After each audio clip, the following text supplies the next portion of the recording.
Assalamualaikum warahmatullahi wabarakatuh. Alhamdulillah, wassalatu wassalamu ala rasulillah wa ba'd. Pada sore hari ini kita akan belajar kitab Adabut Talibin pada tema man'ud dharar wad dhirar. Larangan melakukan sesuatu yang membahayakan baik untuk dirinya sendiri maupun untuk orang lain. An Abi Sa'ad bin Sinan Al-Khudri radhiyallahu anhu anna Rasulullah sallallahu alaihi wasallam qala la dharara wa la dhirar. Hadis hasan rawahu Ibnu Majah wa Daruqutni wa ghairuhuma musnadan. Wa idza udna ila lafdzil hadis fa innana najidu annahu qad nafa ad-dharara awalan thumma nafa ad-dhirara thaniyan wa hadha yush'iruna biwujudi farqin baina ma'na ad-dharar wa ma'na ad-dhirar. وقد ذكر العلماء كلاما مطولا حول ذلك وأقرب تصور لمعنى الكلمتين أن نفي الضرر إنما قصد به عدم وجود الضرر فيما شرعه الله لعباده من الأحكام وأما نفي الضرار فأريد به نهي المؤمنين عن إحداث الضرر أو فعله. Apabila kita memperhatikan kembali lafadz hadis di atas, kita akan dapat menemukan bahwa hadis ini menafikan dua hal. Yang pertama adalah menafikan dhoror, yang kedua menafikan dhiror. Dan ini memberikan pengertian kepada kita bahwa terdapat perbedaan makna antara dhoror dan dhiror. Para ulama terdahulu telah membahas tentang hal ini secara mendalam dan luas. Akan tetapi, penggambaran makna dari dua kalimat ini yang paling dekat adalah bahwa menafikan dhoror yang dimaksud adalah hukum-hukum syariat yang telah disyariatkan oleh Allah kepada hambanya tidak akan ditemukan kemadharatan atau bahaya bagi pemeluknya. Adapun menafikan dhiror maksudnya adalah larangan bagi seorang mukmin untuk mendatangkan kemadharatan atau melakukan perbuatan yang dapat membahayakan.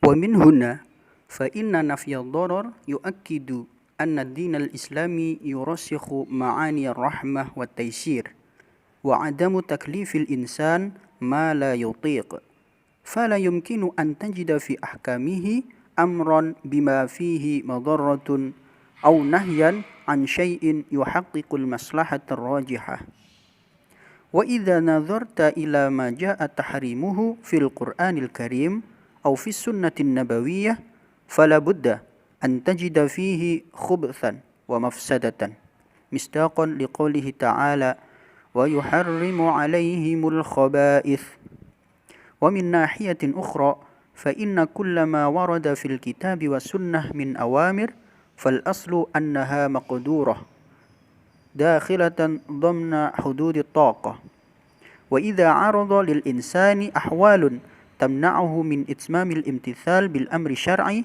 كأن يلم به مرض أو عجز أو نحوهما فهنا يأتي التخفيف من الله تعالى كما في رخصة الإفطار في نهار رمضان ورخصة الجمع والقصر في الصلاة وغير ذلك كثير. Dari sini dapat kita pahami bahwa sesungguhnya pelarangan dhoror atau penafian dhoror itu memberikan makna yang kuat bahwa agama Islam menanamkan makna belas kasih dan kemudahan dan tidak memberikan taklif atau beban kepada manusia yang tidak ia kuasai atau tidak mungkin ia dapat menyelesaikannya atau melakukannya. Dengan demikian, tidak mungkin kamu dapat menemukan dalam hukum-hukumnya Allah suatu perintah yang di dalamnya terdapat bahaya atau suatu larangan di mana sebenarnya larangan itu ada kemaslahatan yang nampak. Itu tidak mungkin. Jika kita melihat ada suatu perkara yang diharamkan oleh Al-Quran ataupun hadis Nabi, maka sudah barang tentu di dalam perkara tersebut ada suatu keburukan dan kerusakan. Sesuai dengan firman Allah, wa yuharrimu alaihimul khaba'ith. Allah mengharamkan atas kalian al-khaba'ith, perkara-perkara yang buruk. Jika kita lihat dari sisi lain, sesungguhnya apa yang ada atau perintah, baik dari perintah maupun larangan yang terdapat pada Al-Quran dan juga hadis Nabi, jika ada suatu perintah, pada dasarnya perintah itu ada takarannya, ada ukurannya. Sudah tentu takaran ini disesuaikan dengan kemampuan dari hambanya. Lalu bagaimana jika ada suatu hal yang menyebabkan seseorang itu tidak mungkin menjalankan perintah syariat? Seperti halnya suatu perintah yang apabila dikerjakan justru akan mendatangkan rasa sakit atau penyakit, atau malah melemahkan dan atau menyebabkan hal-hal buruk yang lain. Maka dalam kondisi seperti ini akan ada yang namanya keringanan. Seperti halnya keringanan yang dapat diperoleh bagi seseorang ketika tidak mampu berpuasa karena suatu hal yang diperbolehkan oleh syariat, maka ia diperbolehkan untuk berbuka alias membatalkan puasa. Contoh yang lain misalnya rukhsah berupa diperbolehkan menjamak dan mengqashar sholatnya, yaitu ketika ia sebagai seorang musafir dengan ketentuan yang ditetapkan syariat.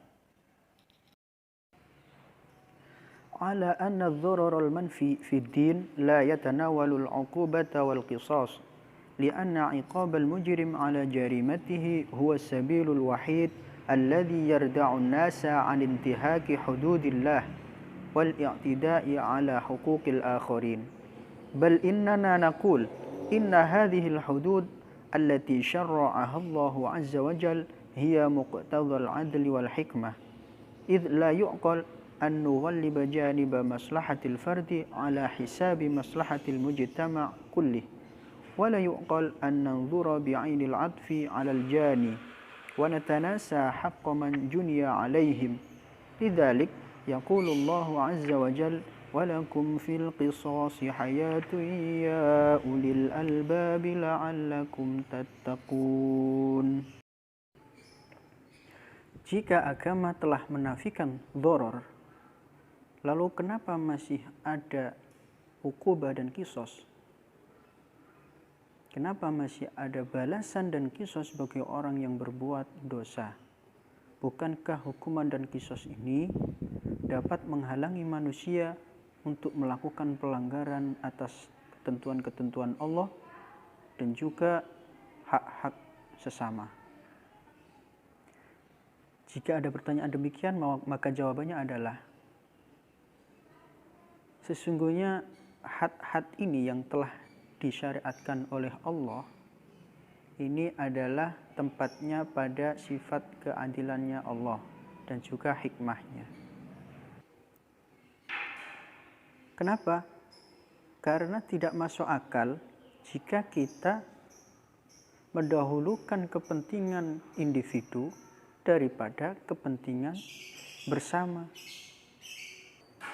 Dan tidak masuk akal juga jika kita melihat seorang kriminal dengan pandangan yang lentur, yang lembut. Sementara kita melupakan hak dari orang yang telah menjadi korban kriminalnya. Dengan kasus demikian, Allah pun berfirman, "Walakum fil qisasi hayatun ya ulil albabi la'allakum tattaqun." Di dalam kisos itu ada kehidupan. Kok bisa seperti itu? Iya, coba bayangkan, apabila orang yang mencuri dipotong tangannya, maka orang-orang tidak akan berani untuk mencuri. Ya. Atau contoh lagi, balasan dari orang yang membunuh itu adalah dibunuh. Bagaimana perasaan Anda? Maka Anda akan berpikir berulang-ulang ribuan kali sebelum membunuh orang lain. Kenapa? Ya karena kalau kamu membunuh, kamu akan dibunuh. Kamu akan mendapatkan kisos berupa dibunuh. Nah, dengan demikian, maka tidak akan ada lagi pembunuhan. Atau contoh yang paling gampang, misalnya gini. Kita hidup di negara Indonesia. Kemudian ada penjajah yang datang. Penjajah datang itu kan menyiksa, menganiaya, bahkan sampai membunuh. Nah, bagaimana cara kita untuk melindungi diri, untuk merdeka? Tentu kita harus serang balik. Apakah bisa kita menyerang balik tanpa membunuh mereka? Ya kan? Maka kita melakukan pembunuhan kepada para penjajah itu dalam rangka menyelamatkan keluarga-keluarga kita. Dengan kita membunuh para penjajah yang mungkin jumlahnya ratusan, mungkin bisa menyelamatkan kita dan generasi kita selanjutnya. Nah, itu yang dimaksud dengan walakum fil qisasi hayah. Walam yaqtasir al-hadith ala nafyi ad-darar fi syari'ah, bal atba'ahu bin nahyi an idraril ibad ba'duhum li ba'din. فالمكلف منهي عن كل فعل يترتب عليه إضرار الآخرين سواء قصد صاحبه الإضرار أم لم يقصد وهذا أصل عظيم من أصول الدين فإن الفرد إذن التزم بصيانة حقوق غيره وعدم الإضرار بها فإن من شأن ذلك أن تقل المنازعات بين الناس فينشأ المجتمع على أساس من الاحترام المتبادل بين أفراده. Hadis di atas, la dororo wa la diroro, tidak hanya menafikan doror pada syariat saja, akan tetapi juga diikuti dengan pelarangan memberikan madorot kepada sesama. Antara sesama muslim tidak boleh saling memberikan madharat, baik kemadharatan itu disengaja maupun tidak sengaja. Ini adalah dasar yang sangat mulia, ya, min usuliddin. Sesungguhnya seorang individu wajib menjaga hak-hak orang lain dan tidak melakukan kemadharatan terhadap hak-haknya.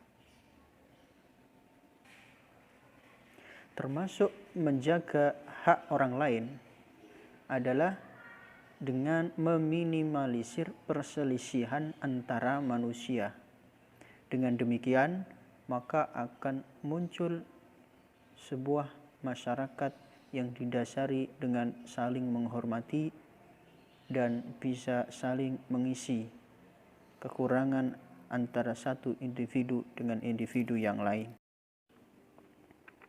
Amma idza takhalla an-nasu 'anil 'amali bihadzal mabda' wa sara kullu insanin yanzuru ila maslahatihi duna i'tibarin lil akharin fa huna tahsulul karitah wa tashayyu'ul ananiyah المدمرة وهذا ما جاء الإسلام بإزالته والقضاء عليه لقد حرم الإسلام الضرار بكل صوره وجميع أشكاله حتى حرم الإضرار بالآخرين منذ ولادتهم إلى حين وفاتهم بل وبعد موتهم فحرم إضرار الأم بولدها كما قال الله تعالى لا تضار والدة بولدها وحرم تغيير الوصية بعد سماعها وحرم إضرار الموصي في وصيته وحفظ للأموات حقوقهم hatta harrama subbal amwat fama a'dhamaha min syari'ah wa ma ahsanahu min din.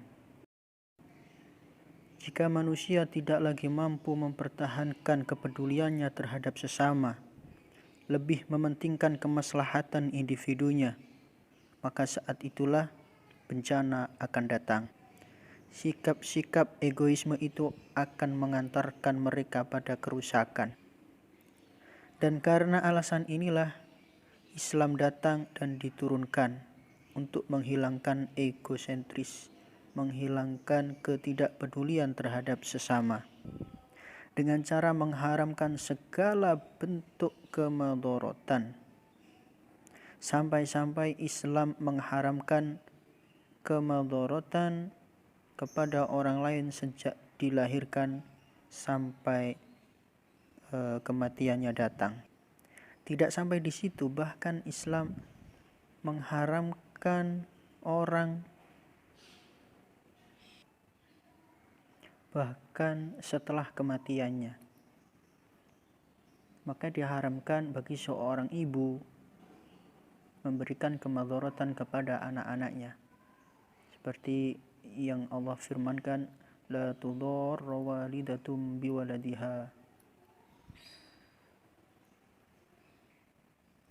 Islam juga mengharamkan merubah wasiat setelah diperdengarkan.